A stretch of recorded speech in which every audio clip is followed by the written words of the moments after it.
Red রোডে তৃণমূলের ধর্নার দ্বিতীয় দিন ধর্না মঞ্চে মমতা বন্দ্যোপাধ্যায়। কেন্দ্রীয় বঞ্চনার প্রতিবাদে শুক্রবার থেকে ধর্নায় মমতা বন্দ্যোপাধ্যায়।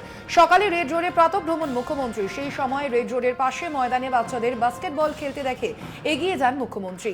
তাদের সঙ্গে কথা বলেন তিনি। ব্যাগ থেকে চকলেট বার করে দেন তিনি। মুখ্যমন্ত্রীর থেকে চকলেট পেয়ে খুশি বাচ্চারা।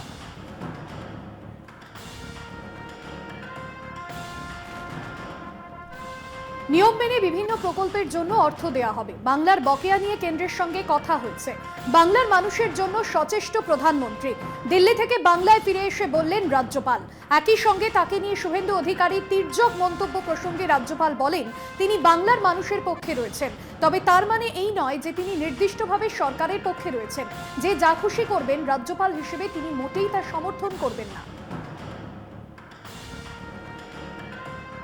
What is discussed in these meetings are generally not shared in the public domain, but in view of the very positive developments relating to the people of Bengal, as governor, I have a duty to the people of Bengal to take care of their welfare.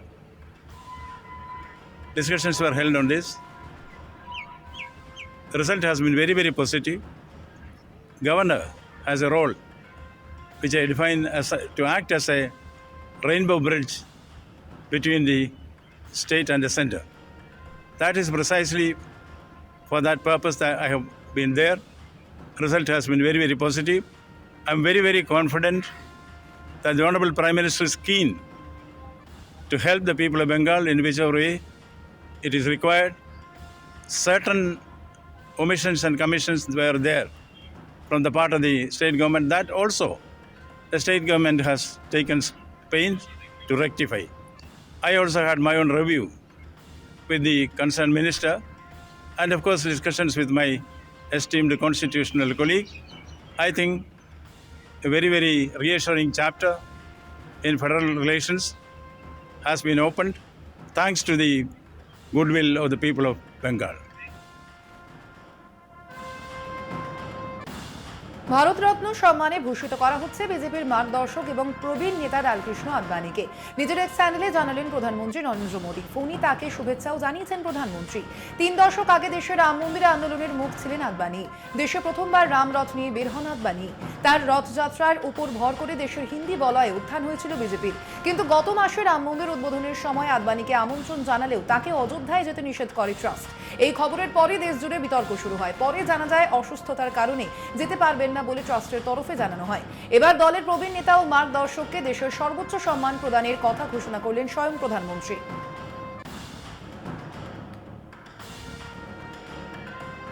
ঝাড়খণ্ডে রাহুলের ভারত জোড়ো ন্যায় যাত্রা। ঝাড়খণ্ডের গোড্ডা থেকে কেন্দ্রের সরকারকে তোপ রাহুলের। ফের আদানি ইস্যুকে হাতিয়ার করে কৃষকদের পাশে থাকার বার্তা। কংগ্রেস সাংসদ রাহুল গান্ধীর প্রশ্ন, দেশে আদানিদের মতো লোকদের যদি কোটি কোটি টাকা ঋণ মকুব করা হয় তাহলে কেন প্রধানমন্ত্রী নরেন্দ্র মোদী কৃষকদের ঋণ মকুব করছেন না? কৃষকরা কি ভুল করেছে?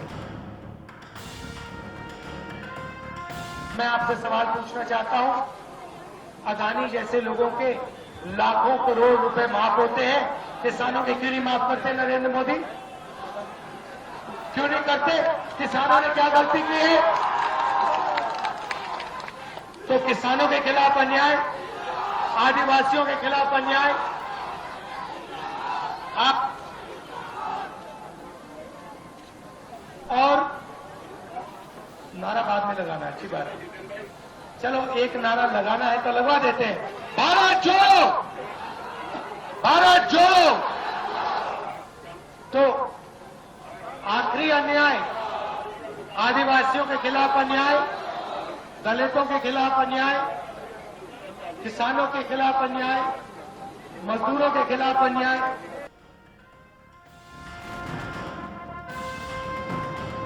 ইন্ডিয়া জোট নিয়ে ফের একতার বার্তা জয়রাম রমেশের। তিনি বলেন ভারত জোড়ো ন্যায় যাত্রা হবে, অবশ্যই উত্তরপ্রদেশেও যাবে ন্যায় যাত্রা। এ নিয়ে মমতা বন্দ্যোপাধ্যায়ের মনে কোনো সন্দেহ থাকা উচিত নয়। ইন্ডিয়া জোট জাতীয় স্তরের জন্য, লোকসভা নির্বাচনের জন্য, বিধানসভা নির্বাচনের জন্য নয়। वहाँ यात्रा क्यों नहीं करती है? और यही हालात रहे तो 40 वहाँ भी जा रहे हैं, वहाँ भी जा रहे हैं। 40 अधिक सीटें नहीं जीत पाएंगे लोकसभा में। नहीं, वहाँ भी जा रहे हैं। और आज 21वां दिन है, झारखंड में है। 13 ज़िले से हम जाएंगे यहाँ, अगले 8 दिन झारखंड में रहेंगे, उसके बाद उड़ीसा, उसके बाद छत्तीसगढ़, उसके बाद उत्तर प्रदेश ज़रूर जाएंगे। ममता जी के मन में कोई संदेह नहीं होनी चाहिए। 11 दिन भारत जोड़ो न्याय यात्रा यूपी में रहेगा, उसके बाद मध्य प्रदेश, उसके बाद गुजरात, और 20 मार्च तक गुंजाइश है कि हम मुंबई में इसको समाप्त करेंगे। उन्होंने बहुत सारी चीज़ें कही हैं कांग्रेस के पार्टी के बारे में, मैं कुछ नहीं कहूँगा। मैं यही कहूँगा कि वो बार बार कह रही हैं कि वो इंडिया गठबंधन का एक हिस्सा है।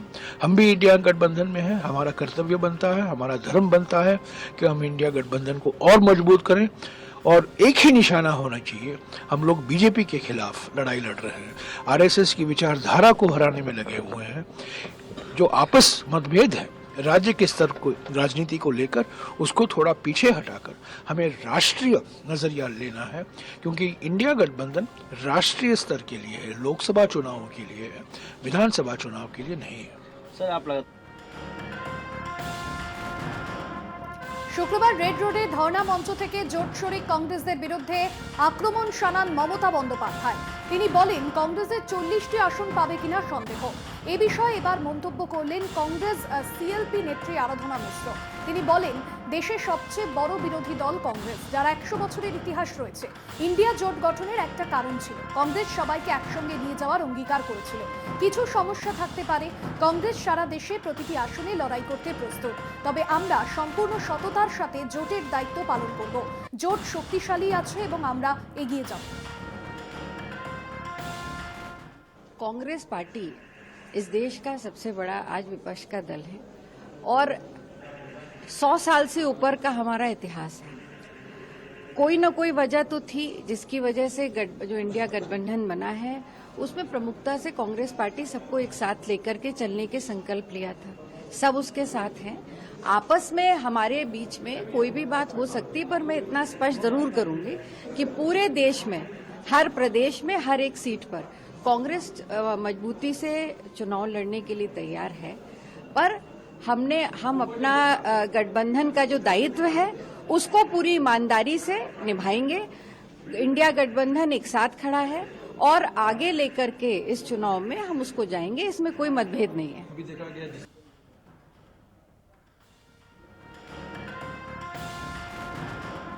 আমাদের জোট শক্তিশালী। রাজ্যের আদিবাসীদের জন্য হেমন্ত সোরেন যে কাজ শুরু করেছিলেন, তিনি যে উন্নয়নের পথ তৈরি করেছিলেন, বিরোধীরা তাতে ব্যাঘাত ঘটিয়েছে। মিথ্যে মামলায় হেমন্ত সোরেনকে জেলে পাঠানো হয়েছে।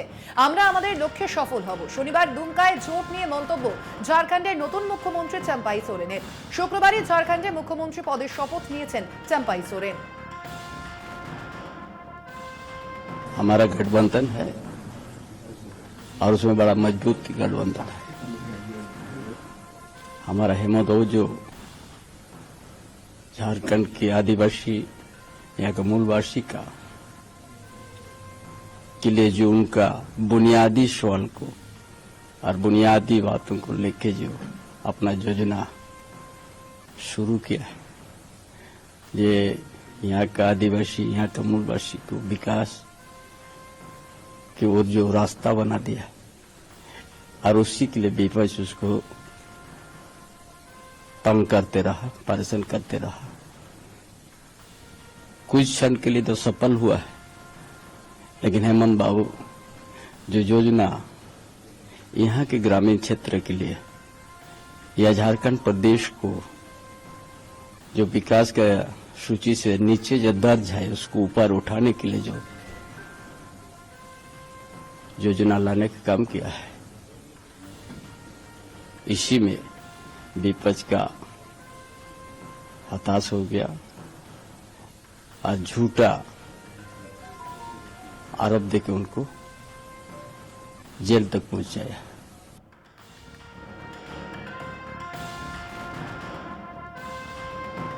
সোমবারই ফ্লোর টেস্টের মুখোমুখি হতে চলেছেন মুখ্যমন্ত্রী চম্পাই সোরেনের সরকার। ঝাড়খণ্ড বিধানসভার সংখ্যাগরিষ্ঠতা প্রমাণ করতে হবে তাকে।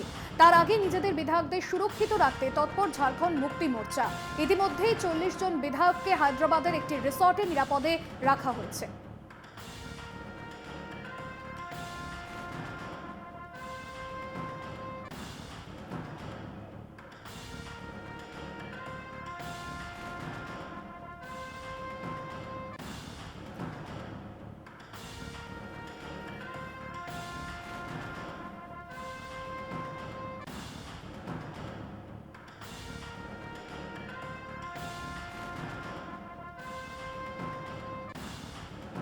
দিল্লির মুখ্যমন্ত্রী অরবিন্দ কেজরিওয়ালের বাড়িতে দিল্লি পুলিশের ক্রাইম ব্রাঞ্চ বিজেপির বিরুদ্ধে আম আদমি পার্টির অভিযোগ আপ বিধায়কদের কেনার চেষ্টা করা হচ্ছে। অভিযোগের ভিত্তিতে সঠিক প্রমাণ দেওয়া দিতে বলেছে দিল্লি পুলিশ। শনিবার সকালে দিল্লি পুলিশের ক্রাইম ব্রাঞ্চের আধিকারিকদের দল অরবিন্দ কেজরিওয়ালের বাড়িতে গিয়ে নোটিশ দেয়। দিল্লির সিএমও সূত্রের দাবি সিএম অফিস নোটিশ গ্রহণ করতে প্রস্তুত, তবে ক্রাইম ব্রাঞ্চ অফিসাররা সিএম অফিসে রিসিভিং দিচ্ছেন না।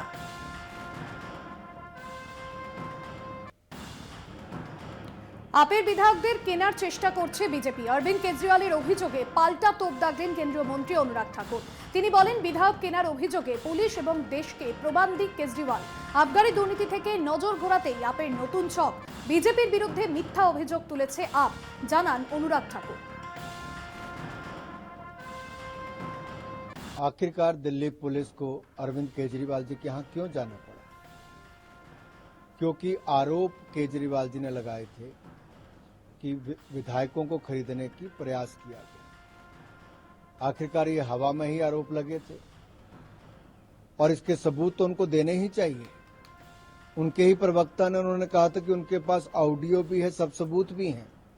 तो अब देश को और पुलिस को बताने का समय आया कि क्या सबूत उनके पास है, नहीं तो एक बार फिर उनकी पोल खुलने वाली है।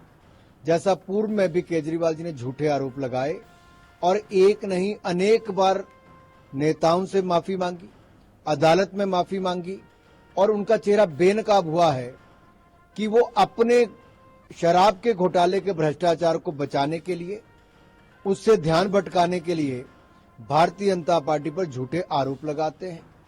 ईडी 5 बार उनको सम्मन देती है, उसका सामना नहीं करती है। वो अपने जिन मंत्रियों को ईमानदारी का सर्टिफिकेट देते हैं वो आज जेल में है, उनके उप मुख्यमंत्री, उनके सांसद जेल में है और देश की जनता आम आदमी पार्टी का असली चेहरा जान चुकी है कि वो भ्रष्टाचार भी करते हैं और झूठ भी बोलते हैं। केजरीवाल जी को जवाब देना चाहिए, सबूत देने चाहिए, नहीं तो एक बार फिर भारतीय जनता पार्टी और देश से माफी मांगनी चाहिए। দিল্লির আবগারি দুর্নীতি মামলায় জেলে রয়েছেন আপ নেতা সঞ্জয় সিং। হেফাজতে রাজ্যসভার সাংসদ হিসেবে শপথ নেওয়ার অনুমতি দেওয়া হয়েছে সঞ্জয় সিংকে। অনুমতি দিয়েছে দিল্লির রাউস অ্যাভিনিউ আদালত। 5ই ফেব্রুয়ারি সকাল 10টার মধ্যে তাকে সংসদে নিয়ে যেতে কারা কর্তৃপক্ষকে নির্দেশ দেওয়া হয়েছে। থানার মধ্যে পুলিশের সামনেই শিবসেনা নেতাকে নিশানা করে গুলি। মহারাষ্ট্রের থানের উল্লাসনগর থানায় ঘটনাটি ঘটে। গুলি চালানোর অভিযোগে গ্রেফতার বিজেপি বিধায়ক সহ 3। ঘটনায় বিস্ফোরক শিবসেনা সাংসদ সঞ্জয় রাউত। তিনি বলেন, বিধায়ক প্রকাশ্যে বলেছেন যে শিন্ডে তাকে গুলি করতে বাধ্য করেছিলেন। মুখ্যমন্ত্রীর পদত্যাগ করা উচিত। সিএমও যেভাবে গুন্ডাদের আস্তানায় পরিণত হয়েছে তাতে এই ঘটনা মন্ত্রণালয় এবং সিএমওতেও ঘটতে পারে বলে আশঙ্কা প্রকাশ করেছেন সঞ্জয় রাউত। देखिए, गणपत गायकवाड़ भारतीय जनता पार्टी के विधायक हैं, 3 बार विधायक रह चुके हैं। बात कल्याण की नहीं, बात मुख्यमंत्री शिंदे के गृह जिले की है। उनके घर में यह फायरिंग हो रही है एक विधायक की, और विधायक बोलता है खुलेआम कि मुख्यमंत्री शिंदे ने मुझे मजबूर किया फायरिंग करने के लिए, मुख्यमंत्री ने इस्तीफा देना चाहिए। इस निवेदन पर एक विधायक बोल रहा है सत्ताधारी पार्टी का, और ये बोल रहा है अगर मुख्यमंत्री शिंदे रहेंगे पद पर तो महाराष्ट्र में सिर्फ गुंडों की ही पैदाश होगी। तो पहली बार पुलिस स्टेशन में फायरिंग हुई है, इस तरह से देखा गया। आप पुलिस स्टेशन में हुई है, मुझे डर है जिस तरह से मुख्यमंत्री कार्यालय गुंडों का अड्डा बन गया है, एक दिन मंत्रालय में मुख्यमंत्री के कार्यालय में भी इस प्रकार के हादसे हो सकते हैं। উল্লাসনগর গুলির ঘটনায় তুঙ্গে তরজা। ঘটনার তীব্র সমালোচনা করেন মহারাষ্ট্রের বিরোধী দলনেতা বিজয় ওয়াডেইয়ার। তিনি বলেন, যদি কোনো জনপ্রতিনিধি গুলি চালায় তাহলে এর অর্থ দেশের আইন শৃঙ্খলার পরিস্থিতি সম্পূর্ণ বিশৃঙ্খল হয়ে পড়েছে। যেহেতু লোকসভা ভোট আসছে তাই এই বিষয়ে সরকারের বিশেষ নজর দেওয়া উচিত, না হলে আরো বড় ঘটনা ঘটতে পারে।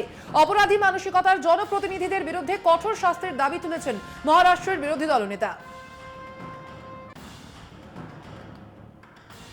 अगर खुद सत्ताधारी और शासन का कोई प्रतिनिधि ऐसी इस प्रकार की गोलीबारी करता है तो ये इस राज्य की कानून सुव्यवस्था को पूरा खड्डे में गई है, ऐसा मैं मानता हूँ। किसी का कंट्रोल इस सरकार में सत्ता है, पावर है, पुलिस है, तो हम कुछ भी कर सकते हैं, ये मस्ती है। जो भूमाफिया अभी ये 2-3 साल में तैयार हो चुके, जमीन ढांपने का काम, हड़पने का काम चल रहा है, किसी दूसरे की जमीन और आपस में लड़कर एक में की जान लेने की जो बात हो रही है, मुझे लगता है कि कानून सुव्यवस्था पूरी तरह पे कंट्रोल रखने में ना गृह विभाग ये हुआ है, ना शासन हुआ है, ना मुख्यमंत्री हुए। तो ऐसे स्थिति में मुझे लगता है कि जैसे जैसे चुनाव नजदीक आएंगे तो ये लूटपाट करने वाले सरकार के प्रतिनिधि और इससे ज़्यादा भी बड़ा हादसा हो सकता है। अगर सरकार ने समय पे ध्यान नहीं दिया तो हम लोग यही मांग करते हैं कि ऐसे जो क्रिमिनल माइंड के प्रतिनिधि है, लोक प्रतिनिधि, उनको तुरंत इनका बंदोबस्त किया जाए, कड़क कार्रवाई की जाए। और विशेष रूप से ये दोनों आपस में जब भिड़ते हैं सत्ताधारी पार्टी के लोग, तो जनता किसके तरफ देखेगी, जनता किसको न्याय मांगेगी, ये सवाल खड़ा होता है।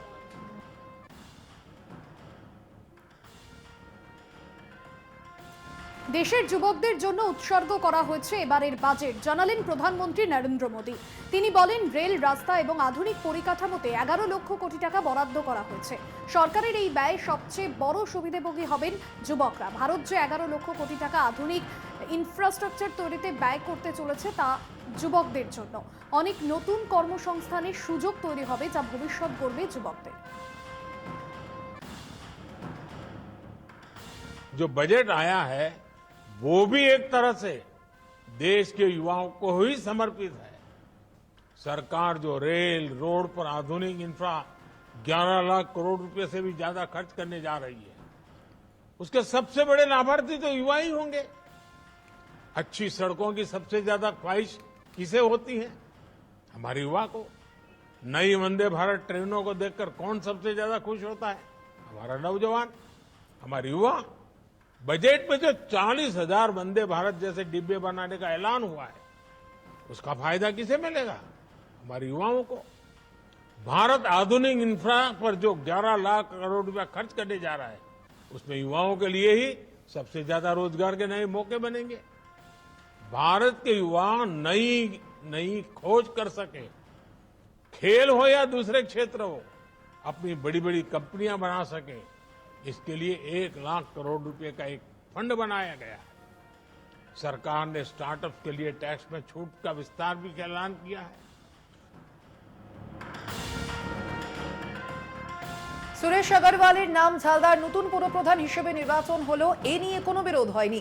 6-0 ভোটে পাশ হয় প্রস্তাব। তবে আনুষ্ঠানিকভাবে শনিবার শপথ গ্রহণ হয়নি। জেলা শাসকের প্রতিনিধি বিশ্বজিৎ মজুমদারের উপস্থিতিতে সম্পন্ন হয় এই পৌরপ্রধান নির্বাচন প্রক্রিয়া। এর আগে তৃণমূলের পুরপ্রধান শীলা চট্টোপাধ্যায়ের বিরুদ্ধে অনাস্থা আনেন তৃণমূলের 5 এবং কংগ্রেসের 2 কাউন্সিলর।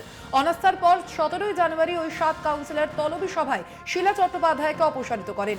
এদিন পুরপ্রধান নির্বাচন প্রক্রিয়া শুরুর আগে অপ্রীতিকর ঘটনা এড়াতে তৎপর রয়েছে ঝালদা থানার পুলিশ। পুরসভা সংলগ্ন এলাকায় জারি করা হয় 144 ধারাও। অর্ডার আজকে চেয়ারম্যান গঠনের ব্যাপার ছিল, তো আজকে আমরা উপস্থিত হয়েছিলাম 6 জন, আর অন্য কেউ না থাকার জন্য আমি অটোমেশনই ইলেক্টেড চেয়ারম্যান হিসাবে নির্বাচিত। ওর তো বলছে পরে আবার 15A-তে নাকি ডিএম সাহেব অর্ডার করবেন, এটা 6(3)B-তে হচ্ছে। চেয়ারম্যান কে হলো তাহলে? চেয়ারম্যান এখন এবারে আমি হয়েছি সুরেশ আগরওয়াল। দল আপনাদের বিরুদ্ধে হুইপ জারি করেছিল, সবুজও করেছে, এই ব্যাপারে এখন আমাদের কাছে কিছু আসে পৌঁছায়নি, এলে দেখুন। তো সাধারণত দেখা যায় যে একদিনেই ওথ হয়, সেক্ষেত্রে আজকে এটা হলো কেন, কি মনে করছেন? এই ব্যাপারে তো এখন ডিএম সাহেব কি অর্ডার দিয়েছেন, যিনাকে পাঠিয়েছেন উনি বলছেন এইভাবে অর্ডারটা পাইনি, আমি কেবল প্রেসিডেন্ট ইলেকশন করার জন্য এসেছেন। উনি প্রেসিডেন্ট ইলেকশন করেছেন। প্রেসিডেন্ট কে ছিল? প্রেসিডেন্ট হয়েছিল আজকের ইসের মিটিংয়ের প্রেসিডেন্ট হয়েছিলেন সুদীপ কর্মকার মহাশয়, কাউন্সিলর ওয়ার্ড নম্বর 5। মানে চেয়ারম্যান নির্বাচিত আপনি হলেন? হ্যাঁ, চেয়ারম্যান এখন নির্বাচিত আজকে আমি হয়েছি। দাদা নামটা প্রস্তাব কে করেছিল? আপনাদের মধ্যে প্রস্তাবক কে ছিল? আমাদের মধ্যে প্রস্তাবক ছিল প্রেসিডেন্টের নাম আমি প্রস্তাব করেছিলাম এবং সমর্থন করেছিল জবা মাছুয়া, আর চেয়ারম্যানের ব্যাপারে প্রস্তাব করেছিলেন রিজওয়ানা খাতুন মহাশয়, আর অনুমোদন করেছিলেন পূর্ণিমা ভারতী। ঠিক আছে। দলীয় পদ থেকে পদত্যাগপত্র জমা। পশ্চিম মেদিনীপুরের নারায়ণগড় 3 নম্বর মণ্ডলের বিজেপির সভাপতি সহ